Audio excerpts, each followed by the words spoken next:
Hoy quiero compartir con ustedes una enseñanza que le quiero dar y se encuentra el pasaje se encuentra en Apocalipsis capítulo 1. Y voy a comenzar a leer desde el versículo 1. La revelación de Jesucristo que Dios le dio para manifestar a sus siervos las cosas que deben suceder pronto, y las declaró enviándola por medio de su ángel a su siervo Juan. Entonces le envía este mensaje por medio de su ángel a su siervo Juan, que ha dado testimonio de la palabra de Dios y del testimonio de Jesucristo y de todas las cosas que ha visto. Bienaventurado el que lee y los que oyen las palabras de esta profecía. Y en este momento, bendecidos son aquellos que están escuchando estas palabras. Y también bendecidos son aquellos que guardan las cosas en ella escritas, porque el tiempo está cerca. Juan, a las 7 iglesias que están en Asia, y no solamente a las que están en Asia, pero todas las iglesias alrededor del mundo. Gracia y paz a vosotros, del que es, y que era, y que ha de venir, y los 7 espíritus que están delante de su trono. No hay 7 Espíritus Santos, hay un Espíritu Santo, pero aquí el Espíritu Santo es descrito como los 7 espíritus que están delante de su trono. El Espíritu Santo es el espíritu de perfección también. 7 es el número de perfección. Y aquí alrededor del trono, el Espíritu Santo está descrito como el espíritu de perfección. ¿Y por qué?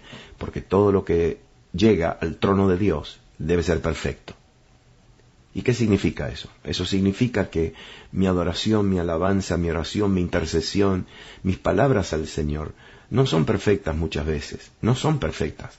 Pero el Espíritu Santo las toma, las perfecciona y se las entrega al Señor, se las entrega al Padre ya perfectas.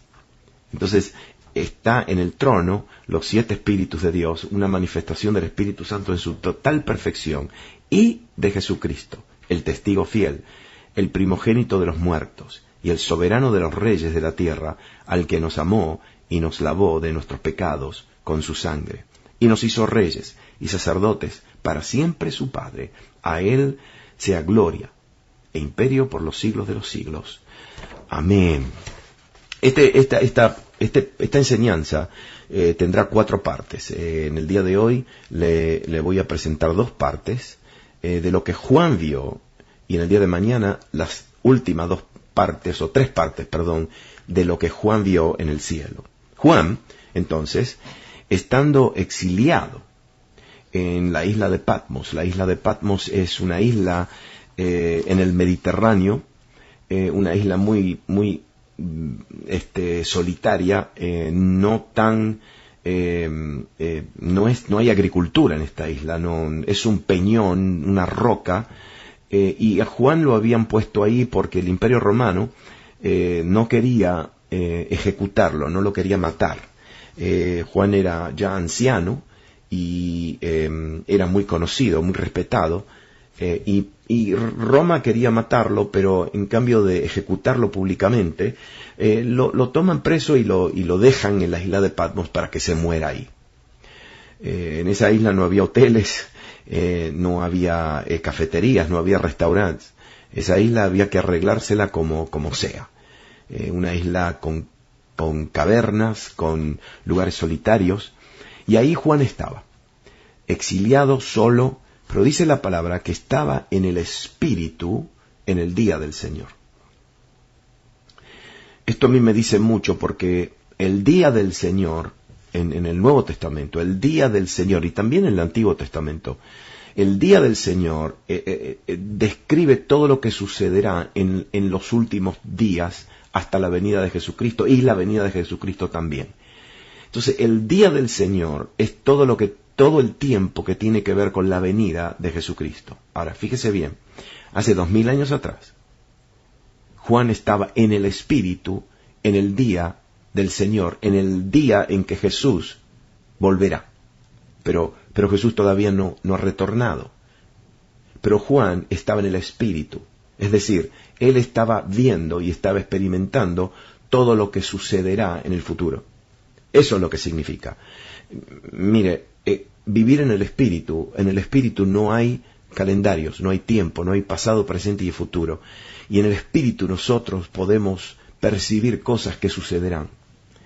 Esas son las palabras proféticas, que podemos declarar y podemos ver lo que sucederá en el futuro. Eso es en el espíritu. Y Juan estaba en el espíritu y escucha entonces las palabras de instrucción que le dice: escribe las cosas que has visto, y las que son, y las que han de ser después de estas. ¿Y por qué él dice esto?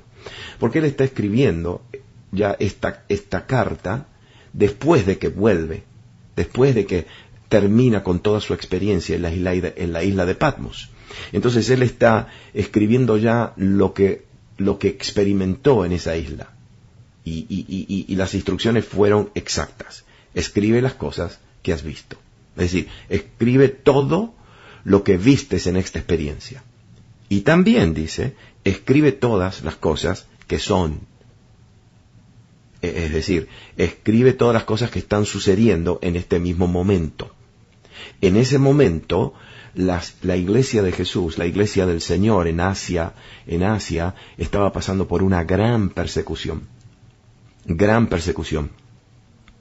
Se había levantado el gobierno, el imperio de Roma, se había levantado con violencia en contra de la iglesia, y muchos estaban siendo perseguidos, muchos estaban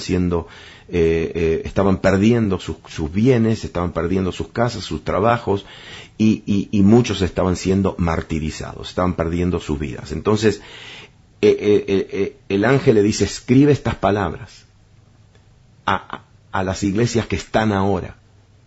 Y por eso en el capítulo 2 y 3 todo tiene que ver con los mensajes a la iglesia de Asia, a las 7 iglesias. ¿Por qué? Porque es una palabra de ánimo a una iglesia que estaba siendo perseguida, y también una iglesia que estaba perdiendo su fe y perdiendo su fuego.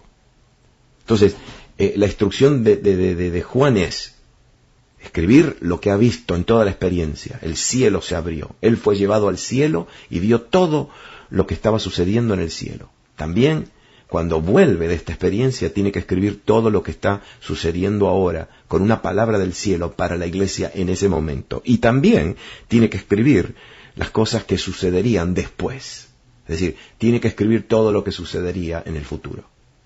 ¿Entiende ahora el libro de Apocalipsis? Un poquito. Bueno, mire. Él primeramente escribe a la iglesia de ahora. Escribe a la iglesia de Éfeso. Y la iglesia de Éfeso es la iglesia que olvidó su primer amor. Y el Señor Jesús mismo le dice a los líderes, o al ángel de la iglesia, al pastor de la iglesia en Éfeso: recuerda, por tanto, de dónde has caído, y arrepiéntete y haz las primeras obras. Y al pueblo de la iglesia, a los hermanos de la iglesia, le dice: al que venciere, le daré de comer del árbol de la vida, el cual está en medio del paraíso de Dios. A la segunda iglesia, la iglesia de Esmirna, le dice, esta es la iglesia que sufriría persecución. Y le dice al pastor, le dice: no temas en nada lo que vas a padecer. He aquí, el diablo echará a algunos de vosotros en la cárcel, para que seáis probados, y tendréis tribulación por 10 días. Pero al pueblo en general le dice: sé fiel hasta la muerte, y yo te daré la corona de la vida. A la tercera iglesia, Pérgamo, es la iglesia que tenía que arrepentirse. Y al líder, al ángel de la iglesia, al pastor, le dice: por tanto, arrepiéntete, pues si no, vendré a ti pronto, y pelearé contra ellos con la espada de mi boca. Y al pueblo le dice: al que venciere, daré a comer del maná escondido, y le daré una piedrecita blanca, y en la piedrecita escrito un nombre nuevo, el cual ninguno conoce, sino aquel que lo recibe. A la cuarta iglesia, la iglesia de Tiatira, que es la iglesia que soportaba a la falsa profetisa, le dice: he aquí, al líder le dice: he aquí yo la arrojo en una cama de enfermedad, y en gran tribulación, a los que con ella adulteran, si no se arrepienten de las obras de ella. Y al pueblo en general le dice: pero lo que tenéis, retenedlo hasta que yo venga. Al que venciere y guardare mis obras hasta el fin, yo le daré autoridad sobre las naciones. A la quinta iglesia le dice, a la iglesia de Sardis, la iglesia que está dormida, le dice: acuérdate, al pastor le dice: acuérdate pues de lo que has recibido y oído, y guárdalo y arrepiéntete.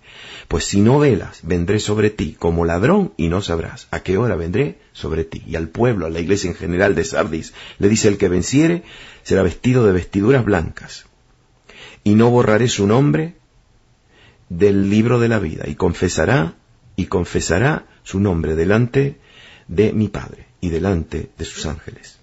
A la iglesia de Filadelfia, la sexta iglesia, a la iglesia que perseveró con paciencia, al pastor le dice: he aquí, yo vengo pronto, retén lo que tienes, para que nadie tome tu corona. Y al pueblo en general de la iglesia le dice: al que venciere yo le haré columna en el templo de mi Dios, y nunca más saldrá de allí, y escribiré sobre él el nombre de mi Dios y el nombre de la ciudad de mi Dios, la nueva Jerusalén, la cual desciende del cielo de mi Dios, y de mi nombre nuevo. Y la última iglesia, la iglesia de la Odisea, le dice: tú eres una iglesia con una fe tibia. Y al pastor le dice: por tanto, yo te aconsejo que de mí compres oro refinado en fuego, para que seas rico, y vestiduras blancas para vestirte, que no se descubra la vergüenza de tu desnudez, y unge tus ojos con colirio para que no veas. Jesús le decía: estás interesado en las cosas materiales, compra lo espiritual, invierte en el reino de los cielos. Y al pueblo en general le dice: al que venciere, le daré que se siente conmigo en mi trono, así como yo he vencido y me he sentado con mi Padre en su trono. Estas palabras son las palabras que Juan recibió para la iglesia de ese momento. El Señor le dijo que escriba, sí, que escriba las cosas que son. Aquí están. Él escribió la situación de la iglesia en ese momento, hace 2000 años atrás. Ahora fíjese qué poderoso que es esto, porque todas estas iglesias representan diferentes situaciones de la iglesia en el día de hoy. Y esto lo vamos a dejar para otro estudio. Ahora, escúcheme bien. La segunda instrucción que es dada a Juan es: escribe las cosas que has visto. ¿Cuándo las vio? Cuando fue llevado al cielo. Cuando escuchó esa voz que le dice: Juan, sube aquí y te mostraré. Y ¿sabe por qué quiero compartir con ustedes? Y dicho sea de paso, él vio 5 cosas que están en este pasaje que hemos leído. Vio 5 realidades en el cielo. Yo quiero compartir esas realidades con ustedes.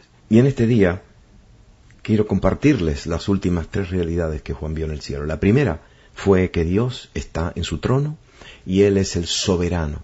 Y no solamente soberano sobre nuestras vidas, soberano sobre la iglesia, pero también es soberano sobre los reyes de la tierra. No importa qué partido, no importa qué filosofía política, Él es el soberano. Nada que suceda aquí en la tierra se escapa de su autoridad. Él es el soberano, por eso no debemos tener temor y miedo de lo que está sucediendo, porque todo está en su autoridad.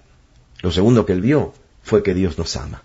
Él vio el amor de Dios. Imagínese Juan viendo al Padre, viendo al Hijo, viendo al Espíritu Santo, el amor del Padre, como a todas las multitudes que él vio alrededor del trono, y como el amor que salía del trono, el amor que se reflejaba en los ojos de Jesús, en los ojos del Padre, en la presencia del Espíritu Santo. Él vio que Él nos ama y nos ama perfectamente.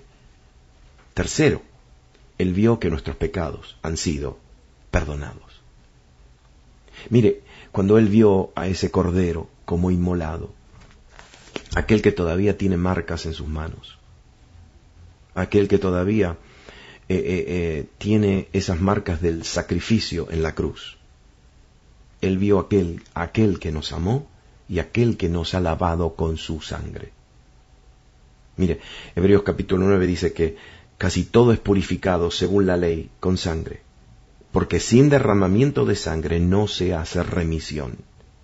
Esa palabra remisión es la palabra afesis, que significa libertad de esclavitud o libertad de una prisión.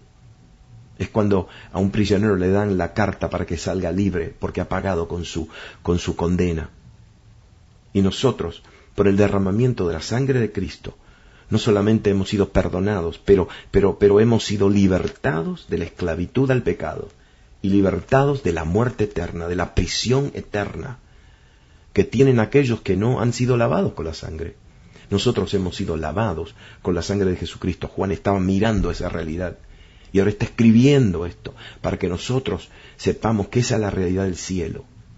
Primera de Pedro dice, sabiendo que fuisteis rescatados de vuestra vana manera de vivir, la cual recibisteis de vuestros padres, no con cosas corruptibles como oro y plata. No con dinero, no fuimos rescatados, redimidos, sacados de la casa de empeño. Nosotros éramos hijos de Dios cuando Dios nos creó, pero por el pecado perdimos la comunión con el Padre. Y ahora viene Jesús. ¿Y qué hace? Paga con su sangre. No con oro o con plata, pero con su sangre, para pagar nuevamente, para redimirnos, para rescatarnos, para pagar nuevamente como cuando uno vuelve a la casa de empeño, a pagar nuevamente por aquello que empeñó, que le pertenecía, pero lo perdió cuando lo empeñó. Nosotros hemos sido rescatados, redimidos, con la sangre preciosa de Jesucristo, como de un cordero sin mancha y sin contaminación. Si usted cree que la sangre de Jesucristo no es suficiente para perdonar todos sus pecados, todavía no entendió quién es Jesús. Todavía no entendió el sacrificio de Jesús. Él derramó su sangre para pagar por todos nuestros pecados. Y si pecamos, dice Juan, y si pecamos, tenemos un abogado para con el Padre, un defensor para con el Padre, un intercesor para con el Padre, Jesucristo el justo. Y por eso confesamos nuestros pecados. Y dice Primera de Juan, y la sangre de Jesucristo nos limpia de todo pecado.